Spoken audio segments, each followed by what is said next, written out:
The next day, I headed to Barcelona for a bit of a solo adventure.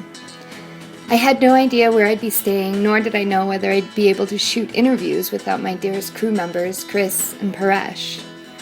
It didn't take long, however, to settle into a hostel and get out simply to enjoy the beautiful sights, the rich culture, the amazing architecture, and within 36 hours of arriving, I couldn't believe it, but I actually met the perfect two people to help out with some street interviews. Christina and Thibaut. Christina had just moved to Barcelona from Norway to study television production of all things, and Thibaut moved to Barcelona from Argentina and was our tour guide one evening. And that night I remember telling both of them about the project, and I asked if they'd be interested in helping. And 2 days later, we are here in Barcelona, Spain. This is Park Güell, one of the most beautiful parks in all of Spain. We're here doing some interviews. We'll see if we can find some interesting people with interesting perspectives about love and relationships here in the park. And that's it. Ciao! We were out on the streets and in the parks and eventually into the night in the wine bars, interviewing people from all over the world. Argentina, Italy, Turkey, Portugal, Poland, and one of my favorites, a Hare Krishna devotee from Belgium. It's a bit like, in many religions also we can find out that people have a relation with God, but this helps them because they see everybody as a partial part of God. You can feel that love. Are you religious in any way? Well, if you looked at the word religious, it means religión, revincular, to reconnect again with our original spring. So yeah, in that aspect I could call myself religious. I think that love is the difference between a good friendship and a loving relationship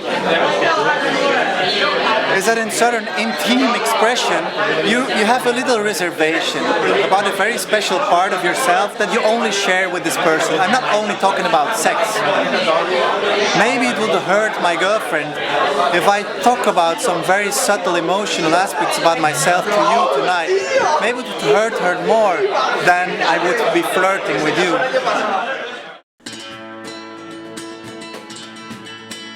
It was meant to be.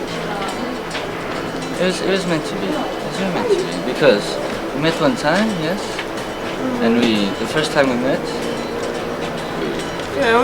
we had sex, right? Yeah, and since then we actually spent time 24 hours a day, a lot of time together. Next week she moved in because she was looking for a flat in London. So you moved in just for a few days. Supposedly just for a week. And she never moved out until now. I'll never forget this day, which just so happened to be on the 22nd of January, of course. It was a late night, but it was so worth it. I feel that I made some really great new friends, and I got to immerse in the diverse culture of Barcelona. And I got to charge the first step for this project to explore the question, how does love and relationships show up across different cultures? So, it's meant to be. Love happens. Love really happens. The trip ended with a sense of awe. I was awed by how strikingly similar and how vastly different people are in their ways of loving.